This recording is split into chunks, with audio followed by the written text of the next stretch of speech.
The word Epiphany, the word that we call today's feast, I think we can lose sight of what that word actually means. It's a Greek word. It comes from a Greek word that means to reveal or to manifest, to make something known. And I've always wondered, why is it that we call the day that the kings get to Jesus, why do we call that day the Epiphany? What is being made known? What is being revealed? As I was sitting praying with it this week and thinking about the homily for this week, I started thinking, I remember as a kid, there was this one image, this one story that I remember. I used to spend a lot of time with my grandparents. My grandparents were basically glorified babysitters for us for a long time. And I'm sure there's no one here that feels that way ever, I'm sure. But as I remember being in the car with my grandfather, it was me and my sister and another one of our cousins. My grandfather went, he stopped at a gas station, fills up, he goes inside, pays his bill. When he came out, he gave each one of us a scratch-off lottery ticket. Now, I was a kid. I might have been 4 or 5 years old. But I remember he gave us a scratch-off lottery ticket, and he handed us each a quarter, and it was basically his way of saying, sit in the back, be quiet, and y'all entertain yourself with this, right? So I remember I grabbed this ticket, and I started scratching off. And I didn't know what I was doing. I didn't know the rules of the game, because there was like the little spot where you have to get like certain things or whatever, and you might win some money. And then there was like a multiplier, but you had to choose one, right? And if you scratched off more than one, it was null and void. It voided the ticket. And I remember I was scratching it off, and I'm just playing around, and I just scratch off everything that's silver on it. And my sister looked over, and she looks at me and says, "You won $5. And when I showed my grandpa, he goes, "Oh, but it's not valid anymore, because you were only supposed to pick one of these little boxes." And I was kind of bummed. But the reason, and so what ends up happening is now that thing is useless, and I just throw it aside and I ignore it and I move on, right? The little piece of paper. Now the ticket that should have made me $5, now it's useless, and I just throw it away. Why do I bring that up for the Epiphany is because I think if we don't understand what it is that's being revealed, if we don't understand what it is that's actually going on in today's gospel, we can very, very quickly just kind of fly past it and, oh, that was great and that was nice. And it was something to entertain us. It was something to kind of keep us quiet. It was something just to kind of keep the spirit of Christmas going on and to complete a nativity set. But I'm on to the next thing. And I just throw it aside, and it's kind of, oh, that was nice, but it's kind of useless for my life, and move on. When in reality, the Epiphany, I think, for us, is one of the most important days in our liturgical cycle. It's one of the most important mysteries that we have, because the meaning to be revealed or to make manifest to what it actually is happening, what actually it means for our life, actually is something that at the beginning of this new year, the beginning of 2022, can change the way that we approach the next 363 days of the year. If we let it. So let's break open what actually takes place, what it means in a Jewish context, what it means in the time of Jesus, and what that also might mean for us as we go forth into our week, to this month, and ultimately into this new year. First thing that we know about these men that come to see Jesus is that they're magi, they're wise men, they're kings. But the one thing we've learned, one thing that we know for sure about them, it's very, very mysterious about their identity in the scriptures. But the one thing we know for sure about them is that they're not from Jerusalem. That is that they are from a distant land. They are from outside of the Jewish context, outside of the Jewish world. They are borderline strangers that are coming because they saw a king. They're astrologers, they're scientists, they're men of the world. In a Jewish context, that means they are Gentiles. They're not of the people of Abraham, but instead, they are people from out there, somewhere else, possibly even Raceland, Louisiana. But they are Gentiles. And the hope and the beauty of this mystery, of this, is that they come to pay worship to Jesus. That from the very beginning of Jesus' life, the mystery of Christmas that we celebrated last week, the mystery of Christmas that was such a fulfillment and such a big deal with all of the Jewish symbolism, all of the Jewish prophecy, that the mystery of Jesus is not just for the Jews. That from the very beginning of his life, that Jesus Christ, that because these wise men, because these kings come to pay him homage, to worship him, it's a revelation for all of us that Jesus is doing something new. That's outside of the realm, outside of the social structure of the Jewish people. And that it's going to include Jew and Gentile alike. It's a big moment of hope for us. Because I don't know about you, but I'm not Jewish. Never was, never have been. But today it means that what we celebrated last week was not just meant to fulfill something just for the Jews, but that it was meant for the masses, for us as well. Now, when these kings approach, we all know the story of today's gospel. We all have heard the song. We all know the name of the gifts: gold, frankincense, and myrrh, right? St. Irenaeus would say that these three gifts actually says something about Jesus in a very, very beautiful and a very, very profound way. So let's start with gold. Gold was meant to be, it was used for commerce, it was used for trade, but gold was associated with kings. The kings had gold, right? The gold crown, the gold cup, the gold everything. The kings had gold. So when this king, this Gentile king, this wise man approaches Jesus and offers a gift of gold, he's saying that this child is destined to be a king. But think about the image that takes place. A king comes to worship another king.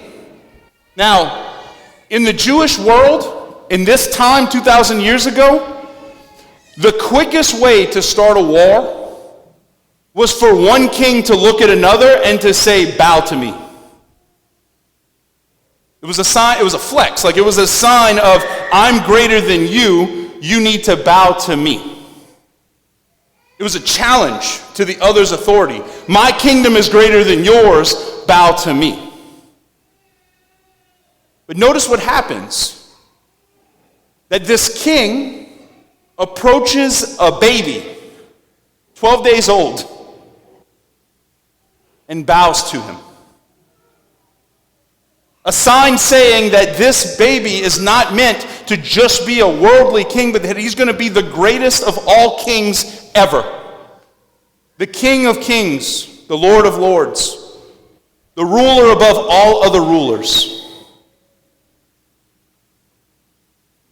It's the gold. It's a symbol of this kingship. The second gift is the frankincense. Every time I heard frankincense as a kid, I used to think Frankenstein, and it has nothing to do with that, okay? Frankincense is very simple. Frankincense, I think for us, we need to understand what it was used for so that we can understand better what's actually taking place before this baby, before this Christ child. Frankincense was used in the temple. Now, you may have heard me talk about the temple before in the Jewish tradition, but let me explain how important the temple was. For us as Catholics, we're very lucky. We go to any Catholic church, there will be a tabernacle. In said tabernacle, there will be Jesus. Right? Body, blood, soul, and divinity in the Eucharist, reposed in the tabernacle. The presence of God on earth is with us in this church and in every Catholic church around the world. And that is a beautiful thing. This is why when we pass in front of a church, make the sign of the cross, because you're supposed to, because we're recognizing that Jesus dwells there. Now, the Jewish people, had one place in the world where they knew the Spirit of God dwelled. And that was the temple in Jerusalem. So imagine that every Catholic church, we don't have the Eucharist reposed in the tabernacle, that the only place in the world that you can get the Eucharist, the only place in the world that you can go to adoration and pray before God in body, blood, soul, and divinity in His presence was in Rome. It's the only place in the world you can do it. That's what the temple was for the Jewish people. They had synagogues where they would meet like this, but the synagogue didn't have the presence of God there. They preached the word, they taught, they did their thing. But every Jew would make pilgrimage to Jerusalem. In the temple, there were sacrifices that were offered throughout the year. Some of them were harvest sacrifices like grains and different things, the first fruits of their harvest. Some sacrifices were animals.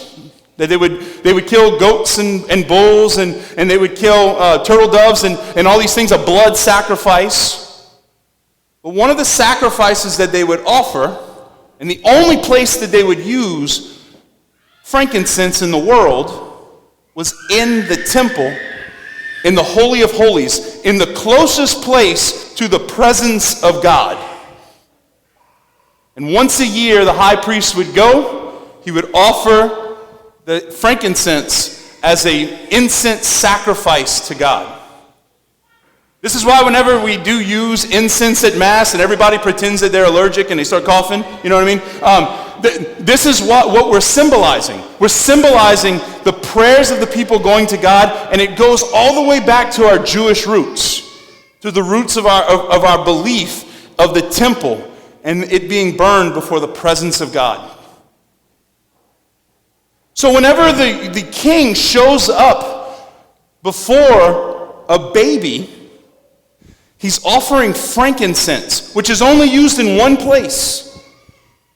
And that's in the closest quarters of God's presence on earth.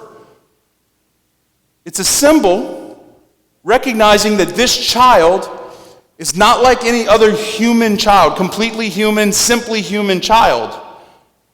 That this child is divine. So if we look at it, these Gentiles show up. These people who are not of the fold of the Jewish people, and they come and recognize that Jesus Christ is both king and divine.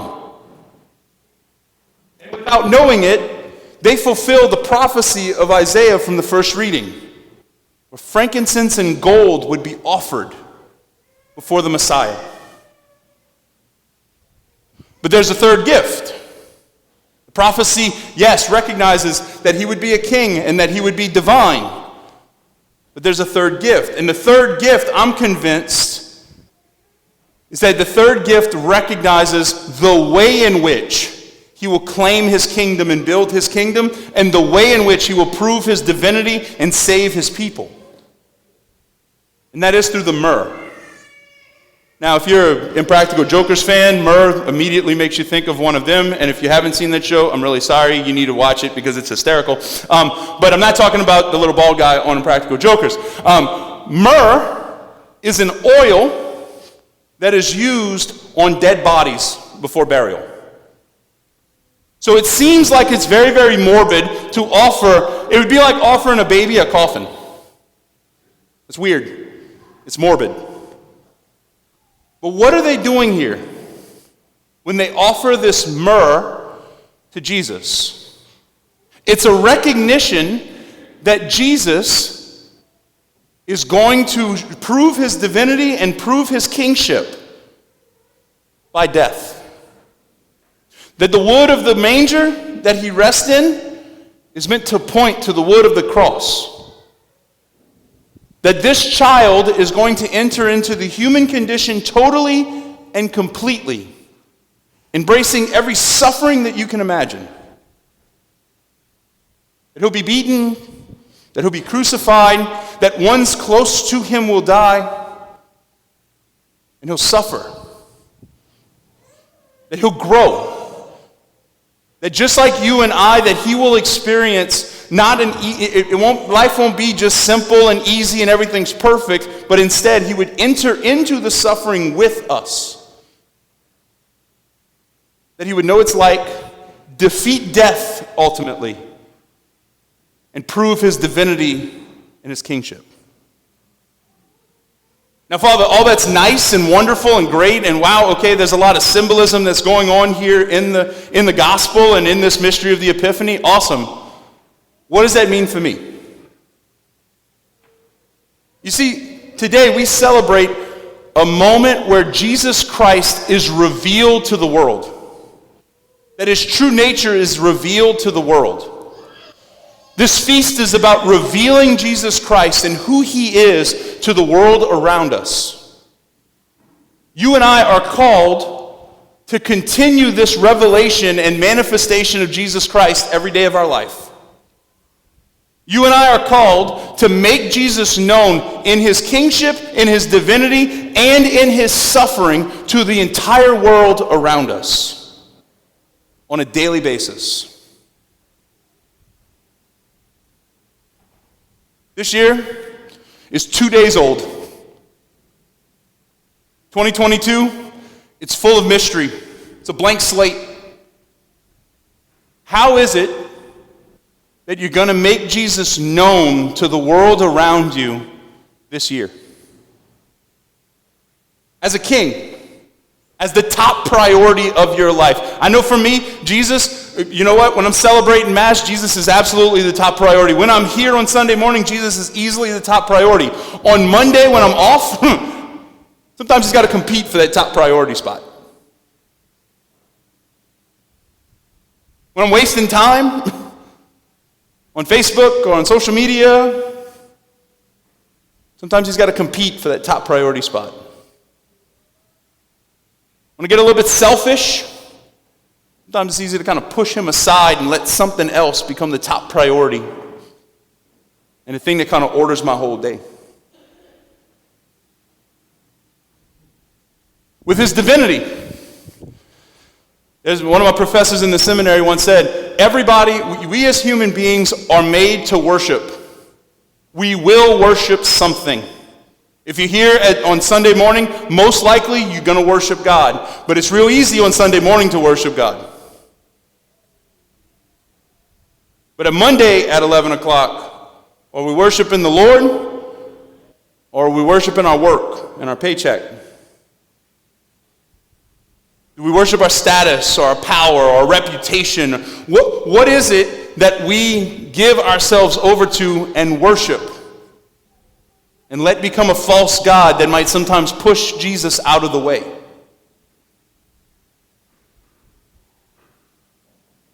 Finally, every one of us is going to suffer.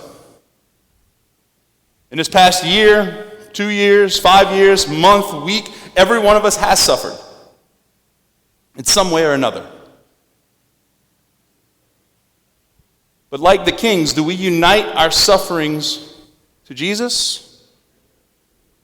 Or do we let them just become burdens that weigh us down? We shut down and close in. No matter how big or how small they are, when we have these moments of suffering, when someone dies, when someone when someone receives a bad diagnosis, whatever it may be, do we run to the Lord and let him love us in it? Or do we close off and run away? You stay over there and get angry and spiteful.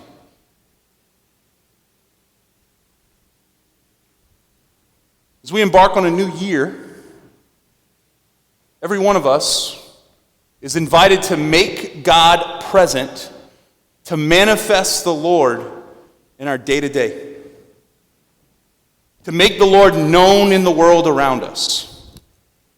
Just imagine for a moment that if every day you woke up in Jesus Christ, living a good life in relationship to Christ as your top priority was number one on your list.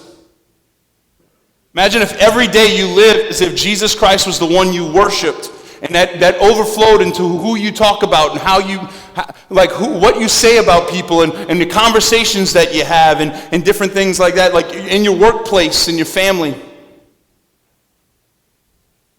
Just imagine if every suffering, no matter how small, we actually took the advice of every one of our grandmothers and offered it up. We'd say an extra prayer for the person who's suffering, and not just say, oh yeah, I'm going to think and pray about it. If we reached out to people who are dealing with some heavy stuff. Just imagine if we lived our life according to the gifts.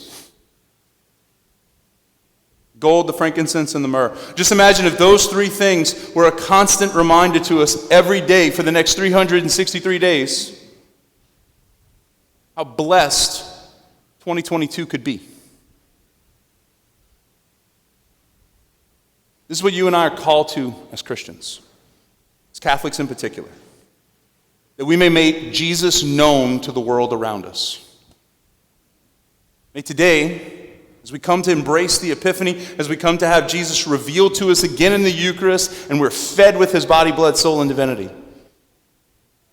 may we leave this church today and make him known to the world around us. Jew and Gentile alike. The chosen people and those who are on the outskirts. May every one of us today allow God to reveal himself that we may become an epiphany to the world.